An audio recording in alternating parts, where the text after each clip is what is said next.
Greetings, one and all. Welcome to Awake in the Age of Revealing. This is Doug Michael. Today's topic is the human energy field. Following my last presentation on the basic understanding of energy, I'm going to take this opportunity to expand on the ideas posed in that video. Now, it's not widely reported to the public at large, but the Institute of Heart Math has been involved in serious research into the biomagnetic field generated by the human heart. Heart Math's research recognizes that the heart is not just an organ that pumps blood through our bodies, but is itself another brain, essentially.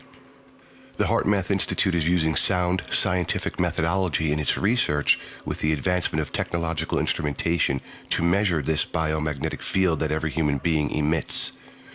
Their research is quite extensive, and I strongly encourage my subscribers to visit their website so that they can increase their understanding of the research and discoveries made by this little-known research facility.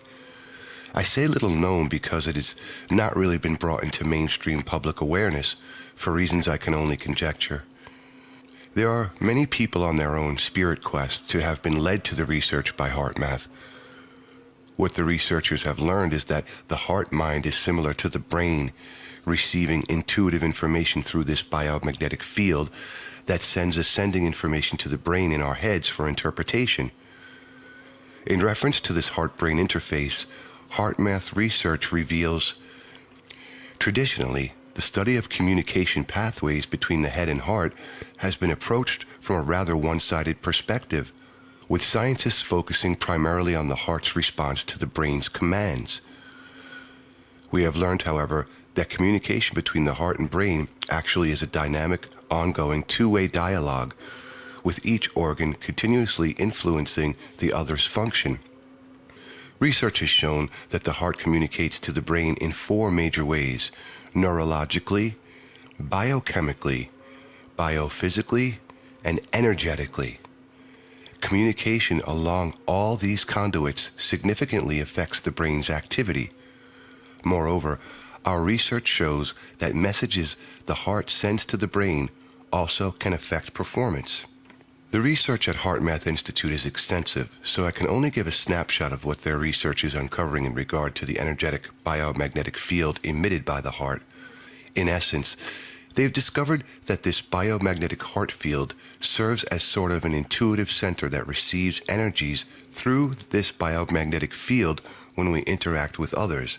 They have discovered that negative emotions can disrupt this biomagnetic field when we find ourselves in contact with other human beings who may be depressed or angry. Often, when we can feel the emotions of others, it comes about as a result of these biomagnetic fields interfacing with each other, as is noted in the Institute's research. We have found there is a direct relationship between the heart rhythm patterns and the spectral information encoded in the frequency spectra of the magnetic field radiated by the heart. Thus, information about a person's emotional state is encoded in the heart's magnetic field and is communicated throughout the body and into the external environment. The Institute has also discovered that more positive emotions, a state that they refer to as coherence, is found when we are not confronted with the disruptive sources of negative emotional energies generated by others, provided we ourselves can maintain this state of coherence, as the Institute informs us.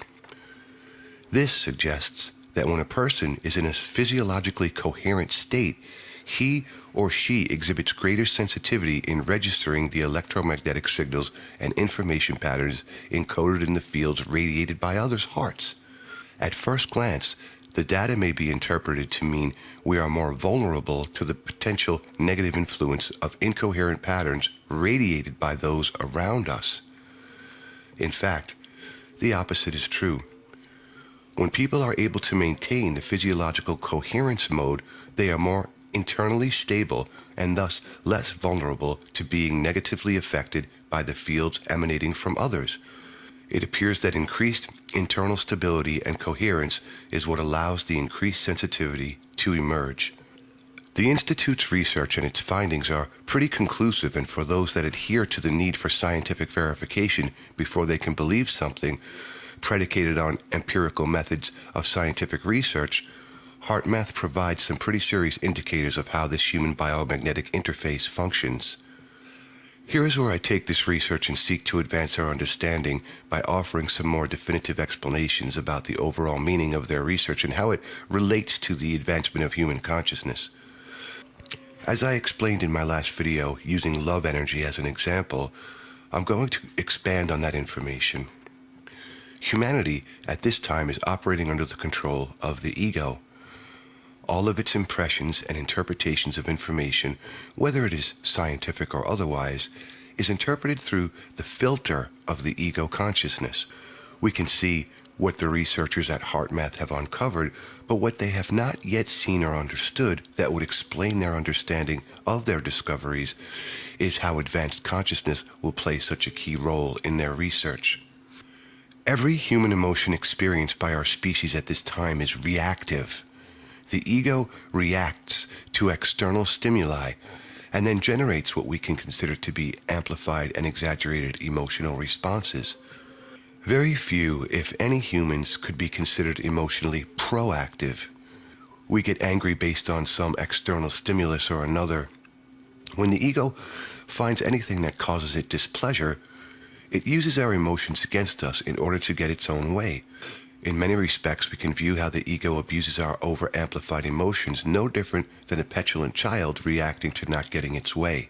Just as we see a child in a temper tantrum go overboard in its emotional display, we carry these same ego-reactive characteristics with us into adulthood. Through cultural programming and social engineering, we're indoctrinated into what is and what isn't acceptable behavior. In a sense, we all have to try to leash in this ego reactivity that is present in our psyche and continually try to keep it under control so long as the petulant ego can manipulate our emotions based on external circumstances.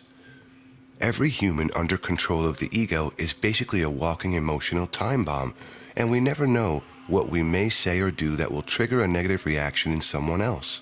The more that the world's situation deteriorates, the more emotionally explosive people become as their egos get more and more out of hand. Now, I would suggest that those who choose to remain willfully ignorant to the situation that surrounds us will suffer extreme psychological and emotional breakdowns as the current paradigm accelerates in its collapse. Indeed, we already see this occurring. So now we have to reanalyze the HeartMath research into the heart's biomagnetic field and extrapolate it into its larger conclusions. The Institute has already discovered that the biomagnetic field, if we can change our emotional state, could literally change the world for the better. What the Institute has yet to reason out is the factor of the volatile ego in all of their research. Seeking emotional control of the ego is not the solution for this problem. There are a number of spiritual traditions that teach about balance. To date, most of these teachings have been misinterpreted to mean some kind of emotional balance, which can be brought about through processes of behavioral modification and changing the way we think.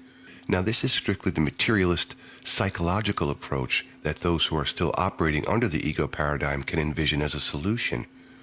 When one can conquer the ego and move into a higher state of cognitive awareness, an individual reaches a state of emotional balance because the ego is no longer able to manipulate our emotions in such a radical and reactive manner.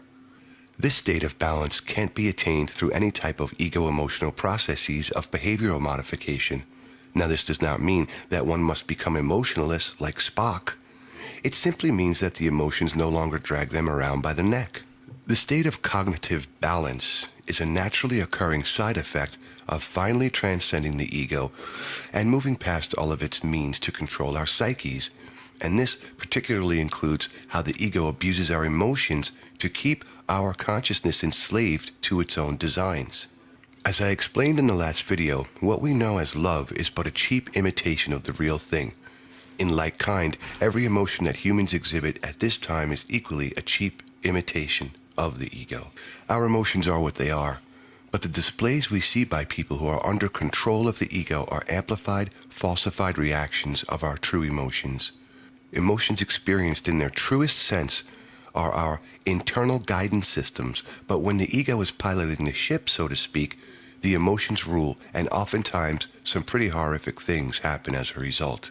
We can't imagine a state of genuine emotional balance when someone tries to relate it to us because we have never been allowed to experience anything different than our emotions on steroids under control of the ego. This biomagnetic heart field is what connects us to the world on an emotional as well as an intuitive level. Whether our brains realize it or not, we are constantly bombarded with the energies that pervade this biomagnetic field. In a sense, human beings biomagnetically interfacing with each other on this subliminal energetic level generated by the heart field creates what we could call a quantum field of entanglement.